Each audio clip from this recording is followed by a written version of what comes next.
Então a gente acompanhou anteriormente esse caso, a gente tem aqui a tradução, mas o Frankfurter Allgemeine Zeitung, um jornal alemão que pontuava que as Forças Armadas da Alemanha, a gente noticiou na semana passada, alertavam empresas para se prepararem para um conflito e mesmo alegavam preparativos para o trânsito de centenas de milhares de veículos e tropas pela Alemanha, com o país se tornando um hub logístico no caso de um eventual conflito com a Rússia. A gente tem ainda, nessa segunda-feira, um alto oficial da OTAN pedindo que negócios, líderes empresariais na Europa se preparassem para um cenário de guerra. Seguindo nessa linha, a gente viu governos da Finlândia e da Suécia emitirem folhetos para os cidadãos e para os negócios para que estivessem preparados para um cenário de crise na Europa. Isso agora é uma tradução colada na tela da Agência de Contingências Civis do governo sueco. A gente tem também aqui duas capturas de tela do folheto que foi de fato publicado digitalmente no domingo, ou melhor dizendo, no domingo da semana passada, e que foi distribuído fisicamente para os cidadãos na segunda-feira passada. O mesmo acontece com o governo da Finlândia. Isso é uma captura de tela de um press release, uma divulgação à imprensa do governo finlandês, que fala que um novo guia instruirá as pessoas como se prepararem para incidentes e crises na Finlândia. A gente tem ainda essa reportagem de um veículo de Zurique, na Suíça, que trabalha com análise geopolítica e uma rede de correspondentes internacionais, que fala que o Kremlin está intensificando o conflito com o Ocidente utilizando meios não convencionais.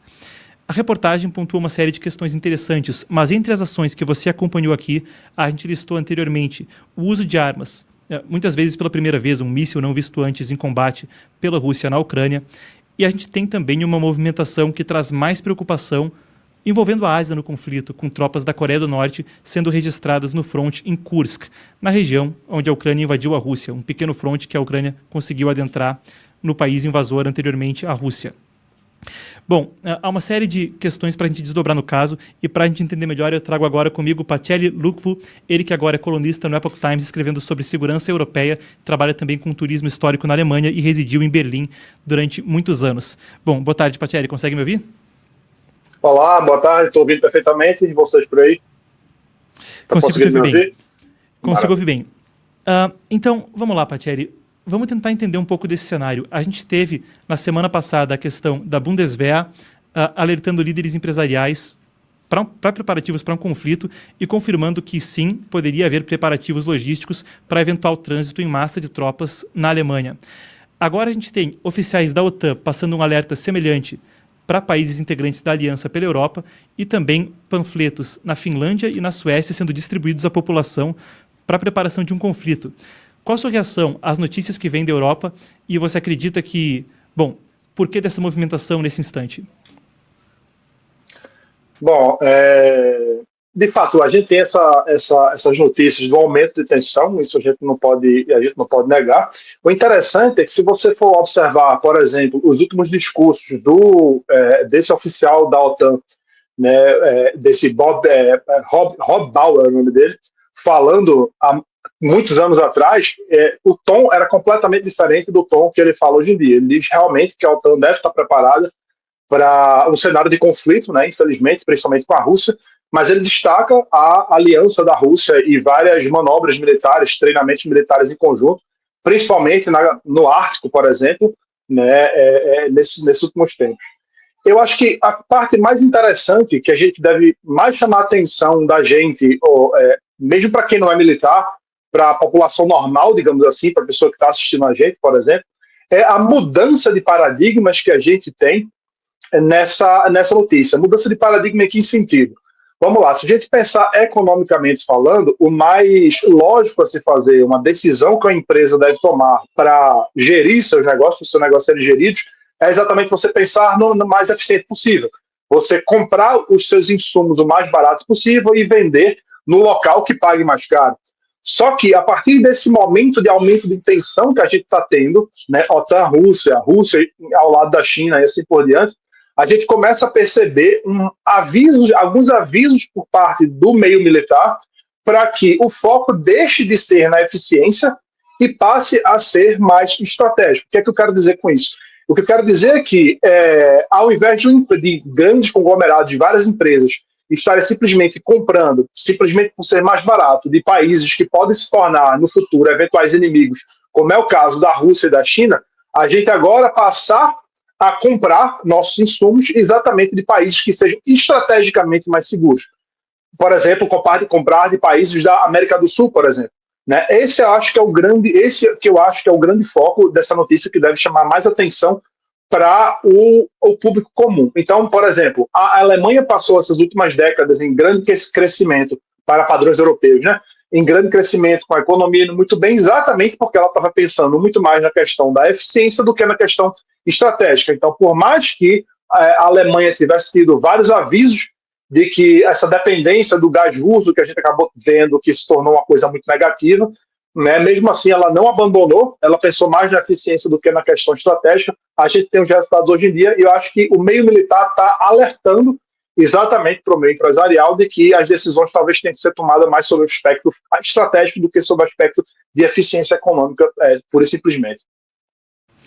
Perfeito. A gente tem aqui uma das citações do Rob Bauer nesse pronunciamento dele, então, que veio à tona, e ele falou: estamos vendo um número crescente de atos de sabotagem e a Europa viu isso com seu suprimento de energia. Achávamos que tínhamos um negócio com a Gazprom, mas na verdade tínhamos um negócio com o Sr. Putin e o mesmo vale para infraestrutura e bens de propriedade chinesa. Na verdade, não é um negócio com a China, é um negócio com o líder chinês Xi Jinping. Então, Patieri, para a gente que está menos familiarizado, talvez, com a infraestrutura de energia europeia, a questão dos gasodutos e oleodutos vindo do Oriente, etc., é um ponto central para a gente entender a dependência energética europeia de países que podem se tornar adversários. Detalhe um pouco para a gente sobre qual a preocupação aí em termos de indústria energética e na forma como a matriz energética dos países europeus é gerida. Então, principalmente no caso da Alemanha, que, como eu costumo dizer, é o motor da economia europeia, né? Ao longo desses anos a gente teve um aumento drástico da dependência da Alemanha do gás russo, e eu gosto sempre de chamar a atenção, que é algo que muita gente não sabe, acaba perdendo, acaba passando batido por essa notícia. Por vários anos, os países do leste europeu, que hoje em dia pertencem à OTAN ou são muito mais próximos da OTAN, da União Europeia, do que da Rússia, né? Esses países insistiram por anos e anos e anos para que os gasodutos do Nord Stream não fossem construídos. Por quê? Porque o Nord Stream, onde ele foi construído ali no Mar do Norte, ele não passa, ou não passava, né, que ele foi sabotado agora. Bom, tem a discussão sobre o que aconteceu no Nord Stream até agora, mas ele não passa, como ele passa pelo mar, ele não passa por esses países do leste europeu, o que prejudica muito esses países, porque quando essas empresas, como o caso principalmente a Gazprom, quando eles enviavam o gás para a União Europeia, para os países europeus, né, da Europa Ocidental, quando o gasoduto passava por esses países do leste, ele pagava uma taxa.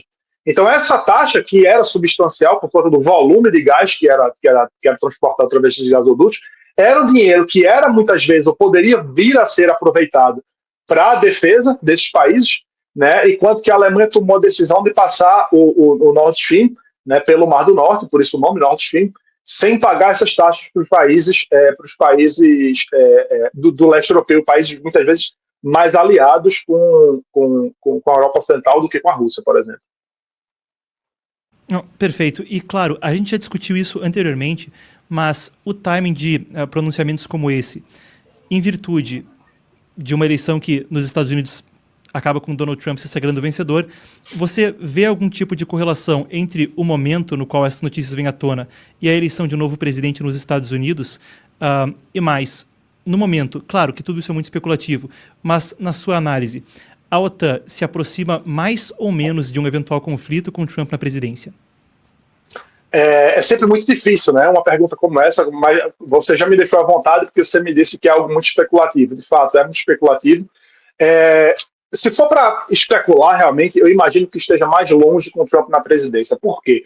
Porque, como o Trump pelo menos sob o ponto de vista da liderança atual europeia, digamos, de centro-esquerda, né, dominantemente de centro-esquerda, como é o caso da Alemanha, principalmente, como o Trump é muito incalculável, ele é muito imprevisível, esses países perceberam que eles tiveram que voltar a tomar as rédeas do próprio destino, tomar as rédeas da própria segurança. Então você tem países, mais uma vez, a Alemanha ou praticamente todos os outros países europeus, Gosto de sempre dar um destaque para a Polônia também. A Polônia está fazendo um serviço formidável na parte de defesa, né? Esses países, quando eles começaram a perceber que eles precisavam ter essas rédeas nas mãos, né, eles passaram a se armar mais, investir uma porcentagem do PIB maior em defesa. Isso acaba criando um efeito dissuasor para a Rússia, né? Então, assim, quando a Rússia percebe que os seus potenciais inimigos estão muito mais poderosos nos últimos 2, 3, 4 anos do que eles estavam antes, como eu brinco, né, dormindo eternamente em berço esplêndido, achando que o período de paz na Europa era um período eterno, né, a Rússia fica com certeza com muito mais pé atrás de fazer qualquer invasão a qualquer país da OTAN. Então, assim, independentemente de se Trump vai fortalecer ou não a OTAN, né, em termos imediatos, em termos de Europa, a Europa, ela hoje em dia, com mais verba para a defesa, ela acaba tendo mais um fator dissuasivo maior para a Rússia do que tinha há alguns anos atrás, por exemplo. Não, muito obrigado, Patieri. E ainda, eu trazendo para o público alguns dos dados, a gente viu desde aquela declaração do Trump, onde ele disse que se os países da Europa não pagassem a contribuição devida à OTAN, porque ele alegava, o republicano, de que muitos dos países estariam terceirizando sua defesa para os Estados Unidos quando não davam contribuições efetivas para a aliança. E ele deu aquela declaração onde ele falava que se os países não pagassem a sua parcela devida, ele deixaria a Rússia fazer o que diabo quisesse com eles. Foi aí que a gente viu uma escalada na contribuição de muitos países em termos de percentual do PIB para a defesa. A Alemanha passou dos 2% recomendados pela OTAN pela primeira vez em algum tempo, e muitos países da Europa também aumentaram o investimento. Parece que teve aí, como você mesmo dizia, Patieri, a reação adversa aí, que a política da paz pela força acabou, na psicologia reversa, também se estabelecendo em muitos países da Europa.